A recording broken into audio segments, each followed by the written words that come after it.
Welcome back to another story here on Infidelity Tales Lab. Before we dive in, share with us where in the world you're tuning in from. Now, let's get straight into today's story. Chapter 1. Broken Trust. For 12 years in military intelligence, Edgar Whittaker had learned never to ignore his instincts. Those instincts were blaring now as he sat in the sterile waiting area of St. Catherine's Medical Center, watching the second hand circle the clock for the third time that hour. He'd moved into corporate security consulting after leaving the service, but the habits of vigilance never faded. His 16-year-old daughter, Molly, had been admitted 2 weeks ago, 14 days of watching his once lively, radiant girl turn into the pale shadow lying motionless in bed 4B. Doctors described her condition as a baffling autoimmune disorder, something that appeared suddenly and refused to be diagnosed easily. Every possible test had been done, every medication tried, yet her health kept worsening. Edgar dragged a hand through his dark hair, streaked with silver despite being only 42. Across from him, his wife Natalie sat scrolling on her phone, impatience barely masked on her face. They'd been married 18 years, but in the last 6 months, she'd started to feel like a stranger. Late nights at book club, secretive calls, a new obsession with how she looked. Their 14-year-old son, Kenneth, sharp-eyed and perceptive, dropped into the seat next to Edgar. The boy had inherited his mother's light hair but carried his father's steely gray eyes that seemed far older than his age. "Yeah, buddy," Edgar asked when Kenneth whispered, "Can we talk outside?" The tone reminded him of interrogations, someone holding dangerous information. They stepped into the hallway, away from Natalie's distracted gaze. Kenneth looked both ways before speaking in a low voice. "I've been watching Mom." A knot tightened in Edgar's stomach. "Kenneth, no, listen," the boy cut in. "She's been acting weird since before Molly got sick. Really weird. I followed her last Thursday when she said she was going to Aunt Susan's." He pulled out his phone, showing photos of Natalie entering a downtown apartment building. "She stayed in there for 3 hours. Look at this." The next picture made Edgar's blood run cold. Natalie leaving with a man he recognized instantly. Douglas Bean, an investment banker who'd once tried to steal one of Edgar's biggest clients. The attempt had failed, and Bean had publicly blamed Edgar, tarnishing his name across their field. "There's more," Kenneth continued. "I've heard her talking on the phone late at night, saying stuff like when this is over and finally being free." "Dad, I think." A nurse interrupted before he could finish. Young, blonde, her name tag read Bridget Dorsey. Edgar had seen her around Molly's room often. "Your daughter's awake," she said kindly. "You can see her now." "Thank you," Edgar replied evenly, studying her face. His training noticed details, her forced smile, the way her eyes darted away, and the faint tremor in her left hand before she clasped it behind her back. As she walked off, Kenneth leaned close. "Dad, that nurse gives me the creeps. She always makes me leave when she gives Molly her meds. And yesterday, I saw her talking to Mom in the parking lot." Edgar's mind raced, connecting lines he didn't want to see forming. "Kenneth, I need you to stay sharp," he said quietly. "Watch, listen, but act normal, especially around your mother." "You can do that," Kenneth nodded, the seriousness in his father's tone sinking in. They went back to fetch Natalie, who barely lifted her eyes from her phone. Finally, she sighed. "I have a meeting in an hour. On Sunday," Edgar asked casually. "Estate planning seminar for the business," she said smoothly. Edgar didn't respond. Years of lie detection told him every word was rehearsed. He only nodded and filed it away for later. Molly's room felt colder than anywhere else in the hospital. She lay against her pillows, her once bright green eyes now dull and tired. 16 years old, she should have been worrying about friends, classes, maybe a weekend concert, not survival. "Hey, pumpkin," Edgar whispered, taking her hand, so fragile, light as bird bones. "Dad," her voice was barely there. "Feel weird today, dizzy, nauseous." "I'll get the nurse," Natalie said quickly, already halfway to the door. "No." Molly's weak grip tightened. "Not her. The other one. Please." Natalie froze. "Sweetie, Nurse Bridget knows your case best." "I don't like her," Molly said with more strength than she'd had in days. "She makes me feel worse." Edgar's instincts flared. Molly had always been intuitive, able to read people in a way that amazed him. If her feelings matched Kenneth's observations, then something was terribly wrong. "I'll find someone else," Edgar said firmly, watching Natalie's quick flash of irritation before she masked it with a smile. "I'll do it," she said curtly. "You stay with her." As Natalie left, Kenneth took Molly's other hand. The two siblings exchanged a look, silent, meaningful, impossible to read. "Dad," Molly whispered once Natalie was gone, "I need to tell you something. I've been keeping track. I always feel worse after Nurse Bridget gives me my meds. Every single time. When the others do it, I feel okay, even better sometimes. But when she does, I get dizzy, sick, my heart races." Edgar's stomach dropped. "Why didn't you tell us sooner? I thought maybe I was overreacting. But Kenneth told me to write it down." She gestured weakly toward a notebook beside her bed. "It's all there."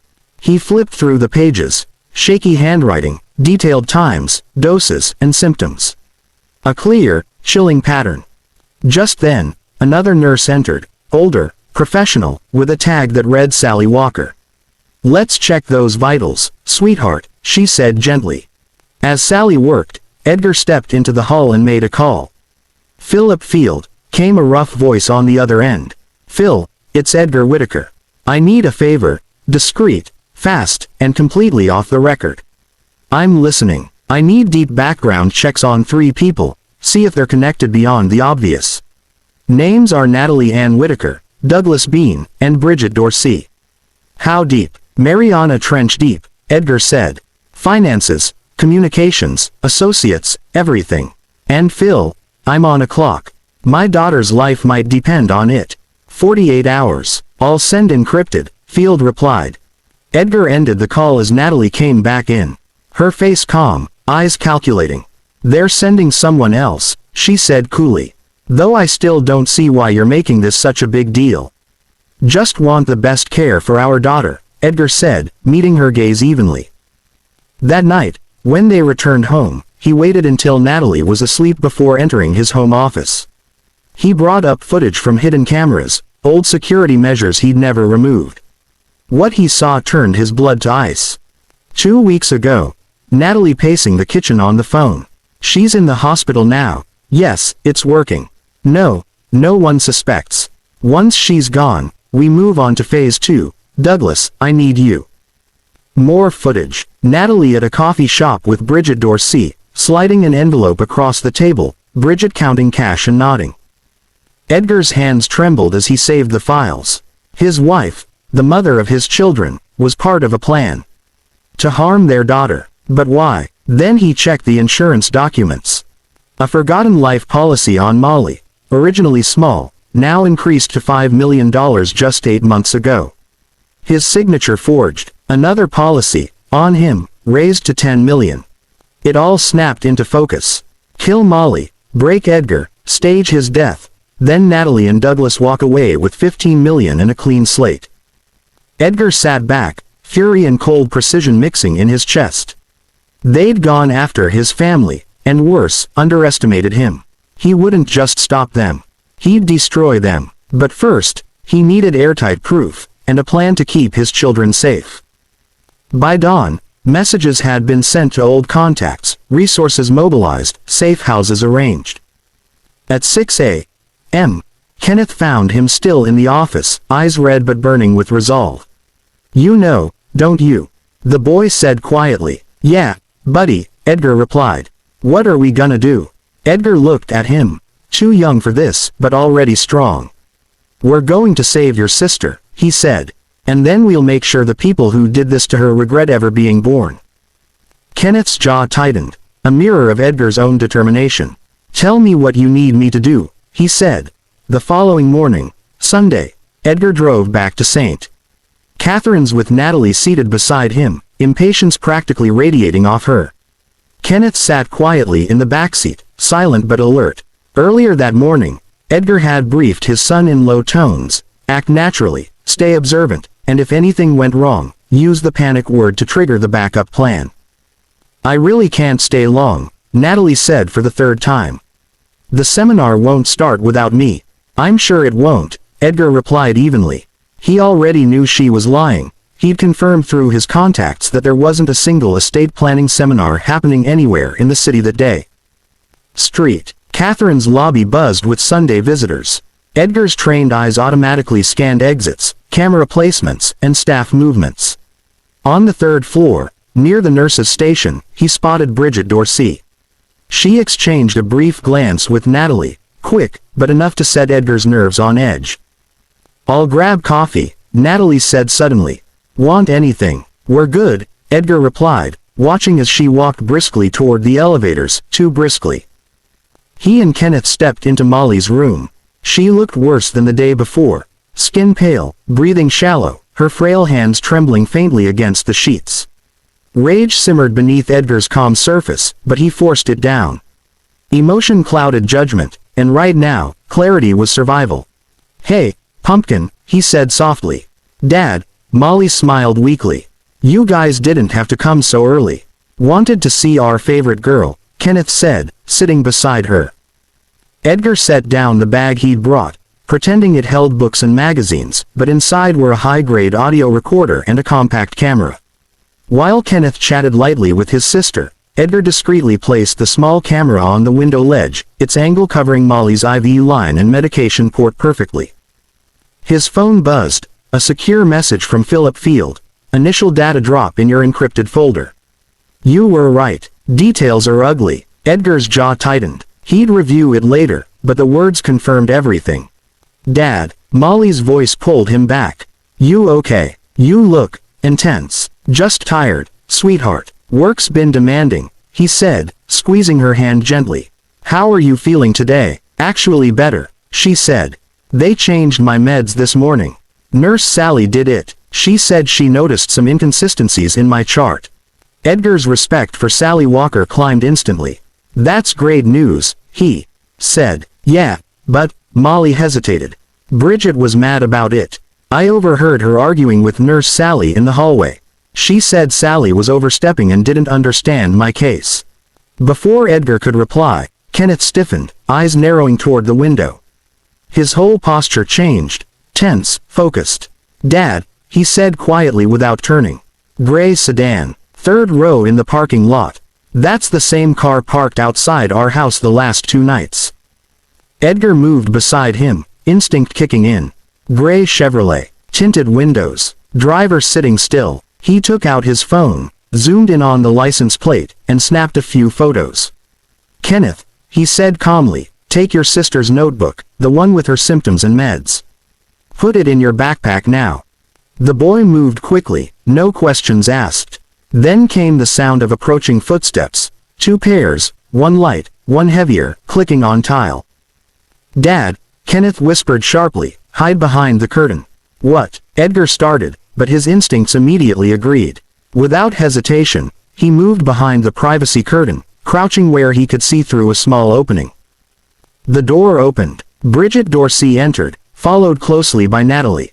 Neither woman seemed to notice the hidden camera or Edgar's absence.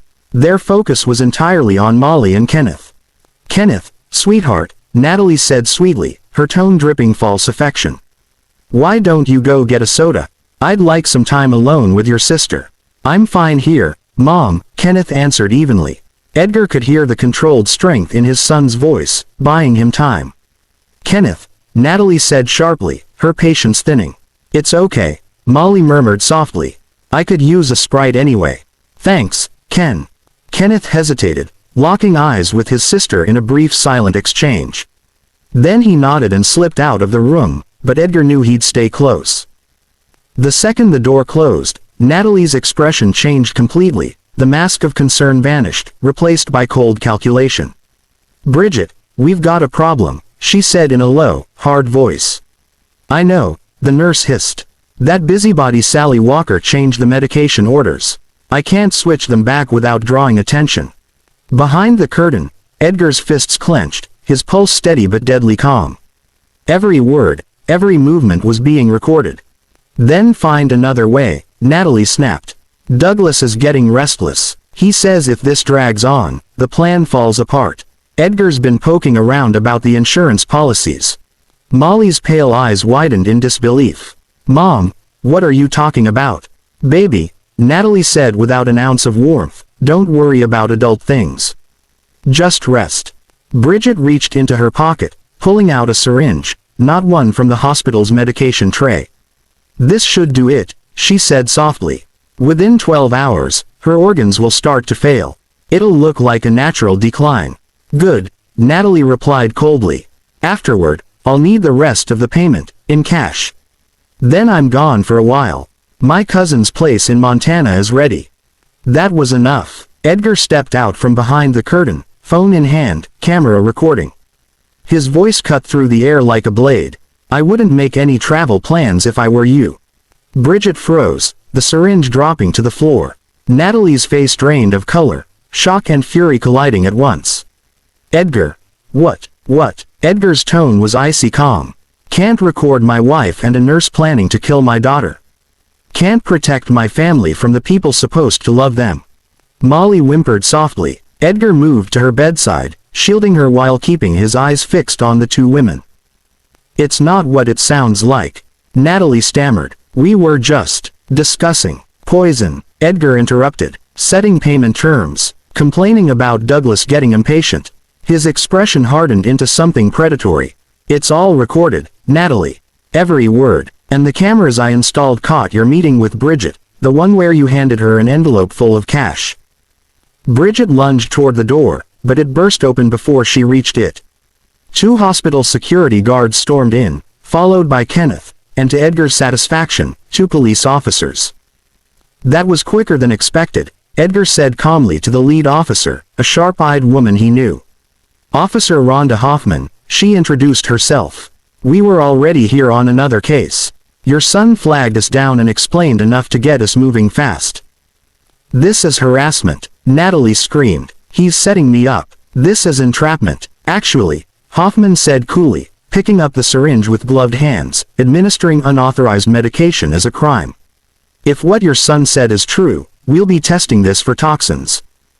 She turned to Edgar. You have recordings, audio, video, documentation. Everything, Edgar replied, gesturing to his phone. And I want my daughter under the care of doctors who aren't connected to anyone in this room. As if on cue, Sally Walker entered with two nurses and a doctor Edgar hadn't seen before, an older man with steady eyes and quiet authority. Dr. Clifford Haynes, he said, head of internal medicine. Nurse Walker brought something alarming to my attention. With your permission, Mr. Whitaker, I'd like to run a full toxicology screen and review her records personally. Please, Edgar said. The tension of 2 weeks finally cracked in his voice. As medical staff moved Molly to another room, the police read Bridget her rights. Natalie stood frozen, her face collapsing under the weight of her own scheme. Kenneth slipped beside his father and whispered, I called Grandpa too, figured we'd need a lawyer. Edgar rested a proud hand on his son's shoulder. Smart thinking, buddy.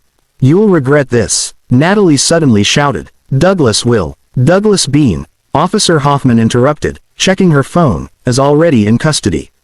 Picked up 20 minutes ago by federal agents.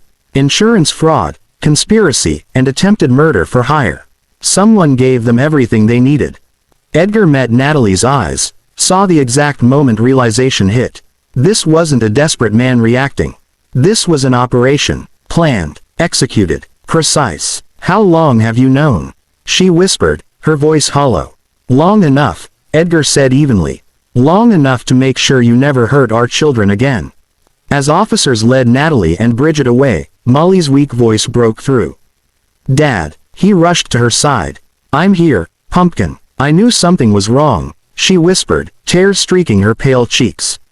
I just didn't want to believe Mom could. I know, Edgar said softly. Neither did I, but you're safe now. Both of you are safe. I promise, they'll never touch you again. Dr. Haynes returned, his face grave. Mr. Whitaker, he said carefully, if our suspicions are correct, your daughter's been systematically poisoned for at least 2 weeks, maybe longer. The next few days are critical. Whatever it takes, Edgar said. Money doesn't matter. Just save her. We'll do everything possible, the doctor assured. Then paused. Your son's awareness may have saved her life. Another week of this dosage, and it might have been too late. Edgar pulled Kenneth close, the boy finally breaking down, burying his face against his father as Edgar whispered, "It's over, son. We did it." 3 weeks later, the house finally felt like a home again. Quiet, warm, filled with the soft hum of life returning. Molly had been discharged from St. Catherine's and was recovering steadily at home, her complexion no longer ghostly, her laughter slowly resurfacing. The doctors said she'd made a near miraculous recovery, and Edgar knew it wasn't luck, it was willpower, hers and his. He stood in the kitchen early one morning, sunlight spilling across the countertop as he poured himself a cup of coffee. The faint scent of toast drifted through the air, and somewhere upstairs, Kenneth was playing music, something soft, hopeful, different from the silence that had haunted the house weeks before. Sally Walker had visited twice since Molly's return, always smiling warmly, always checking her vitals like she'd adopted her as her own. The two shared a quiet bond, one forged by trust and survival. Dr. Haynes had personally taken over Molly's follow-up care, ensuring every trace of the toxin was gone from her system. Edgar took a deep breath and walked out to the porch, mug in hand. The autumn breeze carried the faint rush.